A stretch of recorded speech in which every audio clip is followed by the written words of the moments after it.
أعوذ بالله تعالى من الشيطان اللعين الرجيم. بفضل الله بسم الله الرحمن الرحيم.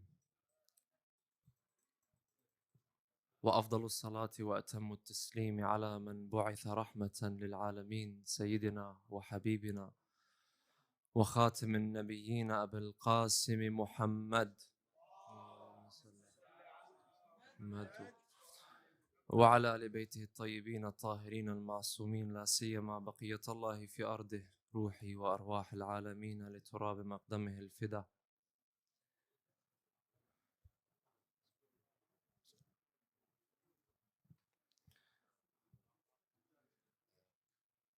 إخوتي إخواني، السلام عليكم ورحمة الله وبركاته. يعني تشرفنا بهذا اللقاء، ونسأل الله سبحانه وتعالى أن يعيد هذه الليالي عليكم وعلى أحبائكم بالبركة. هلا هني طلبوا مني أحكي بالإنجليش، so let's begin speaking in English. Assalamu alaikum, my brothers and sisters. I hope you are having an amazing month so far. It's been a really different Shahr Ramadan. I know for the past couple of years, we've been used to the easy way in Sydney, you know, breaking our fast at 5 p.m. And this year you find that we were fasting a bit longer, but I felt anyone that I would speak to, they were enjoying this month more than last year. This Shahr Ramadan has been special. Maybe at some level it's because we're all in pain, and usually when someone is in pain, they go to the doctor, and the doctor of our spiritual pain is God. And we're all in pain for what's happening in Palestine and around the world. And of course, because we miss our Imam, we miss Sahib al-Zaman, and we're at a time right now where we feel like, Sahib al-Zaman, we want you now. Like this is the best time for you to come. Allahumma ajil li waliyaka al-faraj. So I hope that in the sense, or in the spirit of this heartful welcome, tonight we speak about an important topic. A topic that, inshallah, I want to pass on to you, and then you could take, and inshallah, in your life, in your days and your nights to come, in your months to come, you could apply it to your life. If you would allow me, please recite salawat ala Muhammad wa ali Muhammad.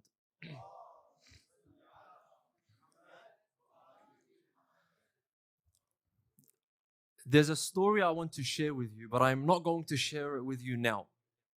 I'm going to share it with you at the end. But it's a story that if you are in tune from the beginning of the talk and you're with me from the beginning, this story will hit you harder. So the more attention you pay to this inshallah talk, the more you're able to read from this story or this thought experiment I'm going to provide. Tonight's talk, inshallah, we're in Laylat al-Qadr, so it only makes sense for us to speak about this holy night. But I'm sure you all know about Laylat al-Qadr. What I want to talk about is Laylat al-Qadr in a different way. Before we go into it, I want to introduce an idea or a concept. It's a very simple one, yet a transformative one. And that is the idea, my brothers and sisters, that we view the world through our own paradigms. The word paradigm is like the word lens. Look at my glasses right now. Imagine I put a big circle, a big black circle on my glasses. Anywhere I start to look with my glasses, I see a black circle. Is it to say that there's a black circle outside in reality following me? Or is it to say, no, the lens in which you are using to view the world has a black circle on it. So it's only natural that you see a black circle. The paradigm is the lens in which you use to view the world. Yani, for example, let's say you grow up in a household with Iraqi parents that have come from Iraq, that have migrated from Iraq to Sydney, Australia. Or you're from a family that has Lebanese parents that have migrated from Lebanon to Sydney, Australia. Or you have parents that are from Australia, born and raised in Australia. Now, they might all be Muslim, they might all be Shia, but each person has been brought up in an environment which created a different lens. Yani when someone is brought up in the Middle East, the qualities and characteristics and the attributes they need to survive in the Middle East are different to the qualities, attributes that you need to survive in the West. Isn't that natural? 1 plus 1 equals 2. So look at what happens on a basic level. What happens is we look at each other and we begin to judge each other based on our own paradigms. And a lot of the times, we're not even aware of the paradigm that we have. We're not aware of the lens. We're not aware. By the way, when I say lens, according to you right now, I am talking about your beliefs. I'm talking about your values. I'm talking about your principles. I'm talking about how is the father-mother relationship at home? What is the parent dynamic? Where's the power authority? How does a man speak to a woman? For example, mahram and non-mahram, right? What are the limits of mahram and non-mahram? If you're coming from Najaf and I ask you that question, or you're coming from Qom and I ask you that question, or you're coming from Bankstown and I ask you that question, I'm going to get a different answer. Correct? And it's not to say anyone's trying to do haram. It's just to say the paradigm in which you're using and the lens in which you're viewing the world is different. So why did I make this introduction? I'll tell you why I made this introduction.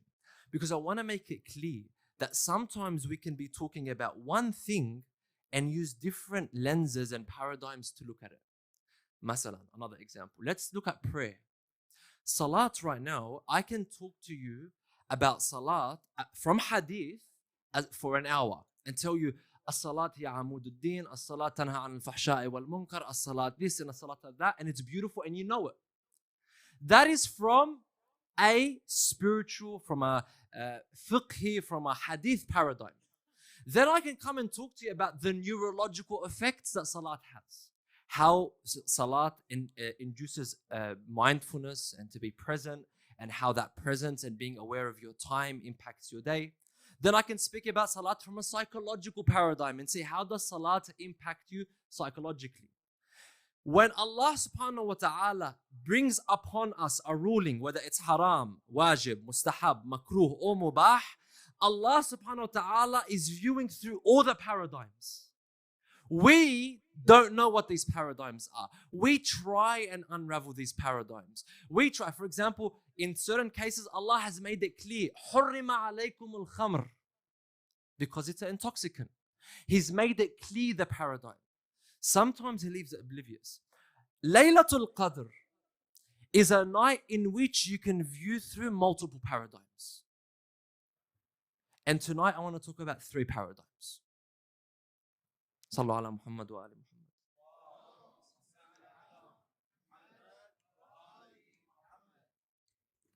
There are 3 paradigms I want to talk about, 3 lenses in which we are going to view Laylatul Qadr tonight.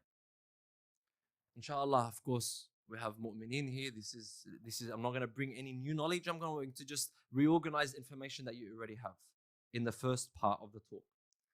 The 3 paradigms are from a historical paradigm, yani what happened on this night, from a personal development paradigm, as in how can I, Mohamed Dhaini, benefit from this night today? Me, Ali, Abbas, Fatima, Zahra, how can I take Laylatul Qadr and make it change my life today? It's called the night of destiny. How can I actually change my destiny? That's the second paradigm. And the third paradigm is the spiritual paradigm. Yani, what is actually happening? تَنَزَّلُ الْمَلَائِكَةُ وَالْرُوحُ فِيهَا. تَنَزَّلُ means it's constantly happening. It's not just something that happened in history, but it's constantly happening. What is constantly happening, and how can I benefit? How can I charge into? How can I plug my spiritual source into this battery and benefit from it? In the first paradigm, in the historical paradigm, this is the night, as we know, التي أنزل فيها القرآن. It's the night in which the Holy Quran was all brought down onto the heart of Rasulullah Muhammad sallallahu alayhi wa alayhi. Allahumma salli ala Muhammad. Now, some might be asking, but didn't the Quran, wasn't it revealed over time? Yes, you're right. Brothers and sisters, I don't know if you're aware of this point, but it's just a different paradigm to look at the idea of wahi. When you hear about wahi, what do you picture? What do you picture when you hear that Jibreel alayhi salam came down to the Prophet? What do you think about? The Holy Quran, when it was brought down to the Holy Prophet, peace be upon him, it was brought down in its entirety. Now, let me give you an example.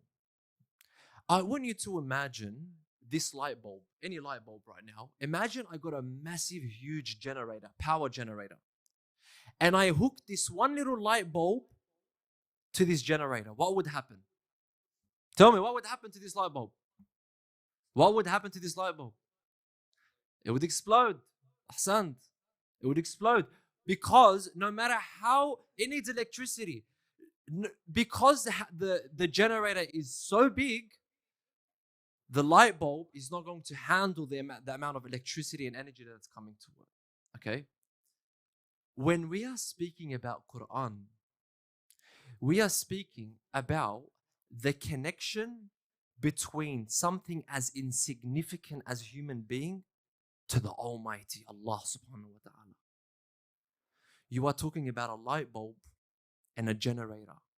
For this energy, for this knowledge, for this spirituality, for this reality, this essence to come down to an insignificant human being like me, it must go through a filter.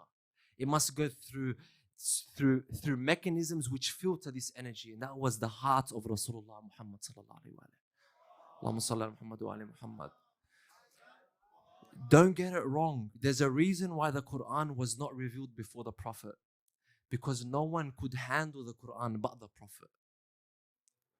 No one could handle the reality and the essence of the Quran. The Quran is not a book.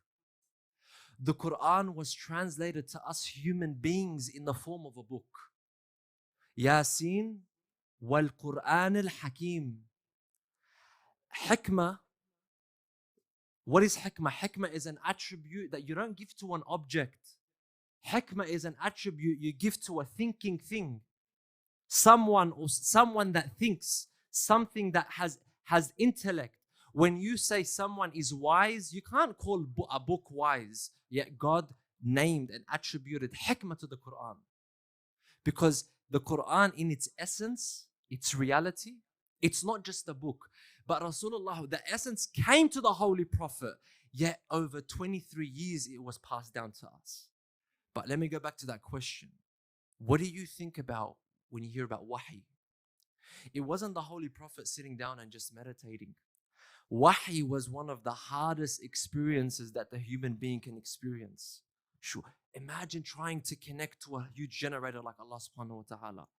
Imagine trying to get this knowledge.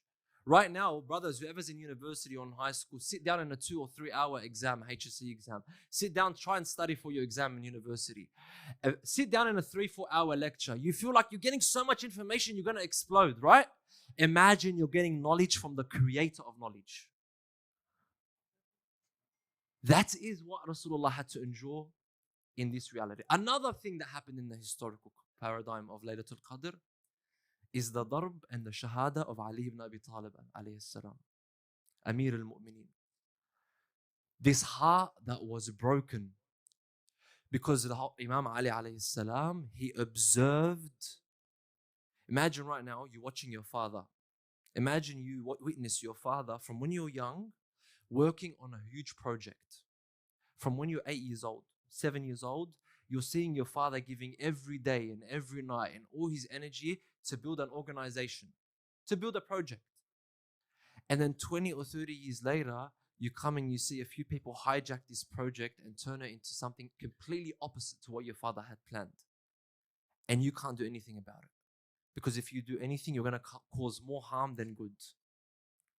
The heartbreak that Ali ibn Abi Talib endured is something that we don't speak about that much.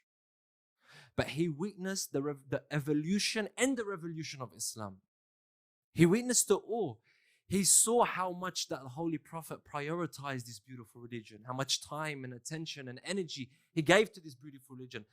And what happened? He had to observe people taking over it. And then on this night, on a night like this, he was struck in the only way we could perceive Ali ibn Abi Talib departing from this world. Because no one could perceive him departing this world in battle. No one could perceive him departing from this world from being unhygienic or unhealthy. He ticked every box. The only way Ali ibn Abi Talib alayhi salam would depart from this world is through his sujood. And he departed in his sujood. Well, a few days after his sujood, but he was struck in his sujood. He was poisoned in his sujood. Fuztu wa Rabb al-Kaaba. And so it's a beautiful time to connect to Ali ibn Abi Talib alayhi salam. And what a beautiful night to merge your spiritual a'mal with the musibah of Ali ibn Abi Talib. And Jad, this is a big honor. And this is Allah subhanahu wa ta'ala honored Imam Ali alayhi salam with this. Sallu ala Muhammad wa ala Muhammad. Inshallah, I don't want to take too much of your time. When I start seeing faces are bored, inshallah, I'll wrap up. Let's go to the second paradigm. The second paradigm of Laylatul Qadr is also, this inshallah will benefit all of us, but especially the youth and the adults. Brothers and sisters, as I began, when I spoke about different paradigms, when Allah subhanahu wa ta'ala creates creation, and He puts for them a specific purpose. Inshallah, on another night, on another occasion, I would love to go deeper into the purpose and the reason behind our creation. I'm not going to go deeper into it, but to summarize it now, when Allah subhanahu wa ta'ala puts forward for you that your goal, innately, whether you know it or not, is to seek God. Ya ayyuha al-insan, innaka kadihun ila rabbika kadhan famulaqih.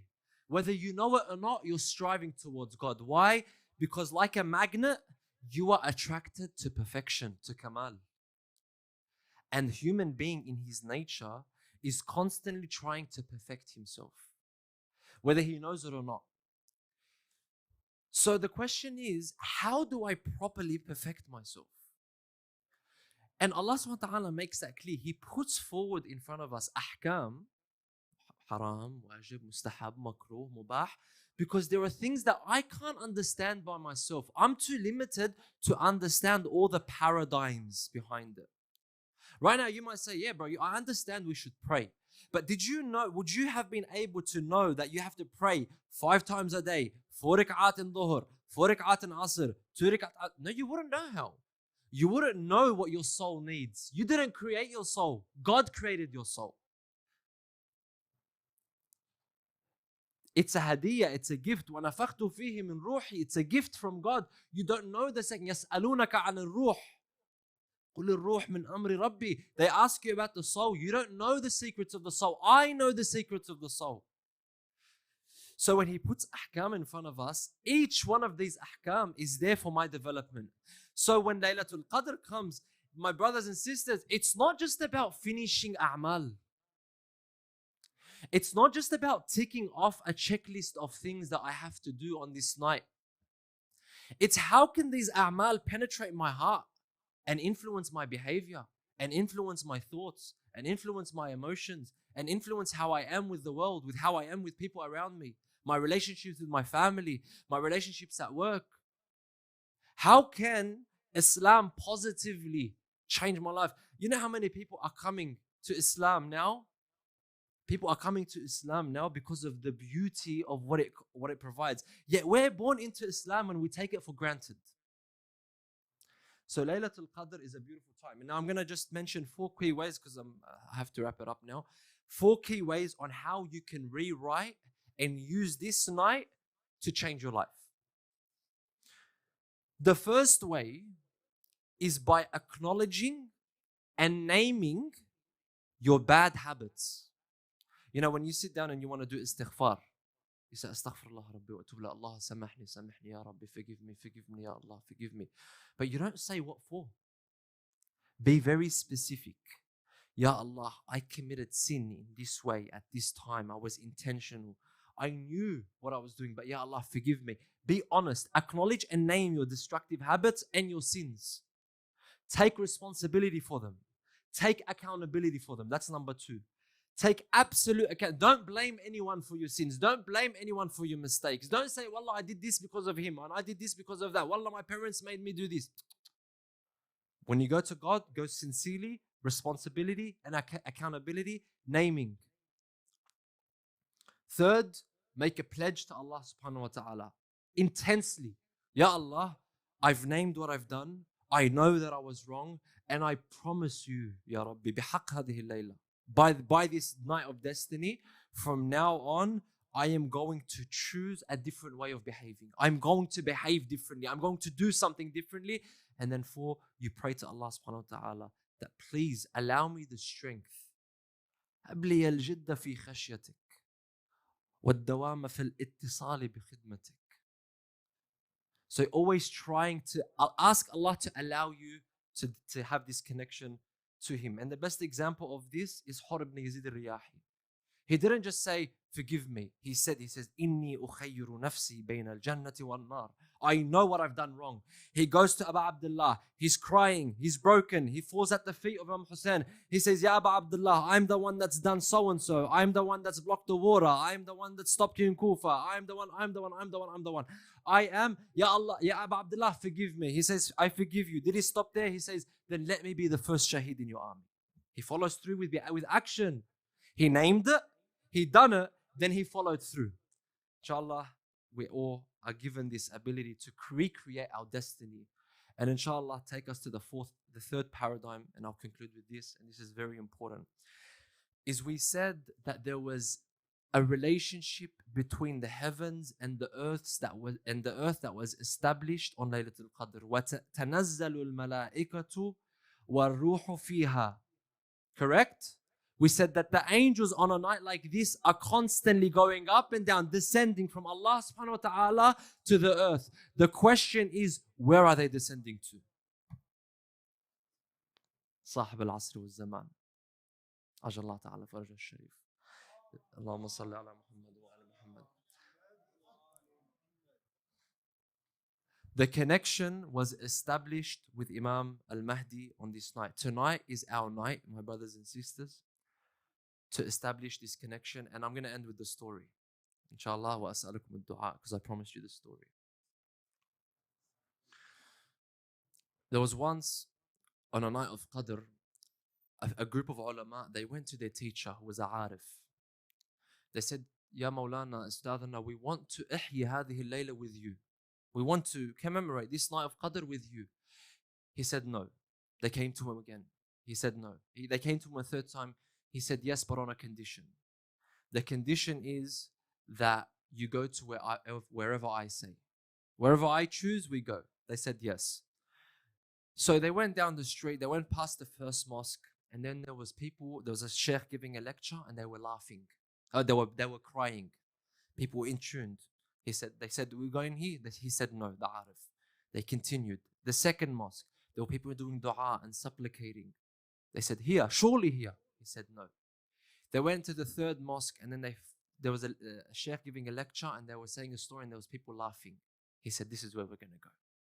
So they entered the mosque, and the arif is sitting there, the mystic, with his students, and they're listening to the sheikh give a lecture. And this scholar is giving a lecture about a farmer who fell in love with a princess. And this farmer once, he saw this beautiful princess coming past his farm, and he fell in love with her. At first sight, he fell in love with her. She went to the palace, and he started to go up to this hilltop where he'd be able to see her from the palace that she's in, just to observe her.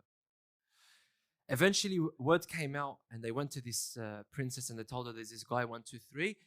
So they called after him.